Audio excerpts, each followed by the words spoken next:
Hi there, I'm Maria, and over the next few minutes we'll be giving you a tour of the Monterey Institute to hopefully give you a much better sense of where everything is located.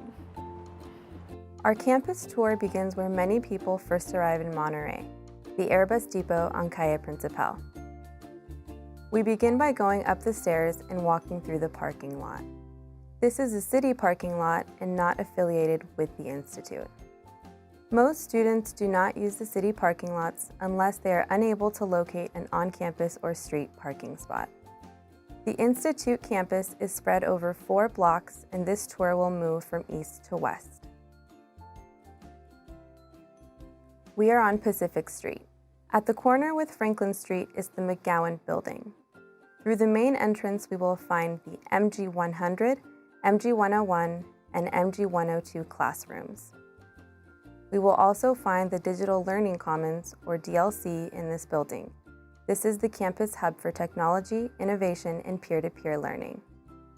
McGowan also houses the Custom and Intensive Language Programs Office, which will be important if you are enrolled in a summer intensive language program or one of the ESL programs. If you are looking for the MG99 classroom, it is only accessible from Franklin Street. Crossing the street, we'll come to the Casa Fuente building. If you have a class in a room number that starts with the prefix CF, it will be on the Pacific Street side of this building. Right next to Casa Fuente is the International Interpretation Resource Center. This location is especially important for students working in translation and interpretation. To get to the next part of campus, we will walk up the main stairs in the center of Casa Fuente. There aren't any classrooms on this level of Casa Fuente, but there are several key offices.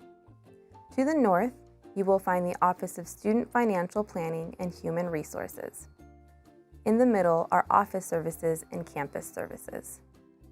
And to the south is the Records and Business offices. When you turn around, we will see 2 buildings on the opposite side of the street. The Lara Soto Adobe contains the admissions office.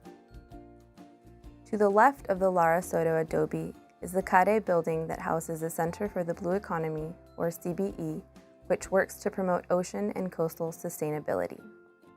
Just to the south is the Macomb Building. Inside are 2 important locations to be aware of. The first, inside the entrance and to the left, is Irvine Auditorium.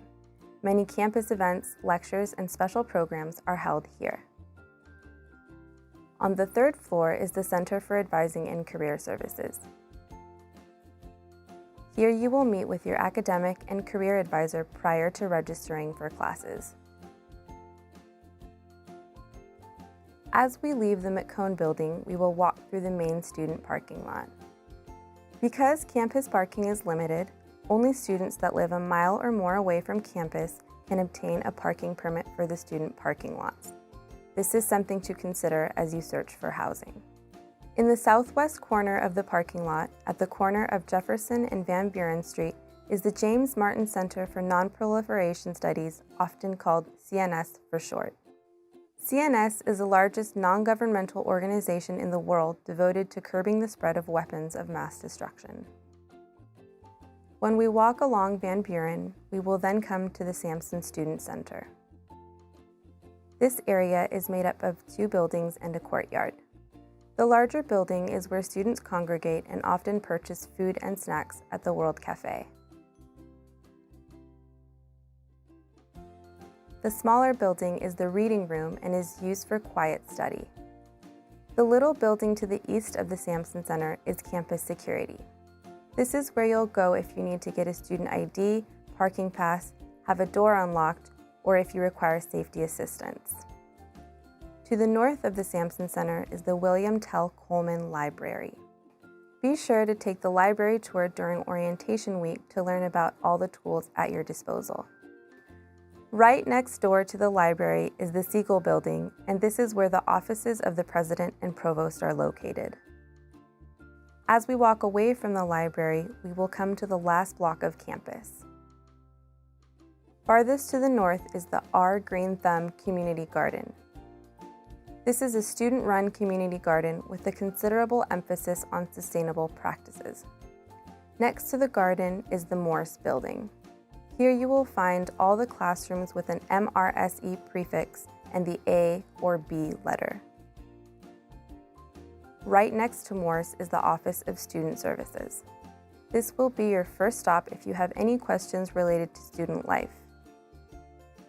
Next door to Student Services is the Seminole House, where the Office of Alumni Relations and Gift Shop are located.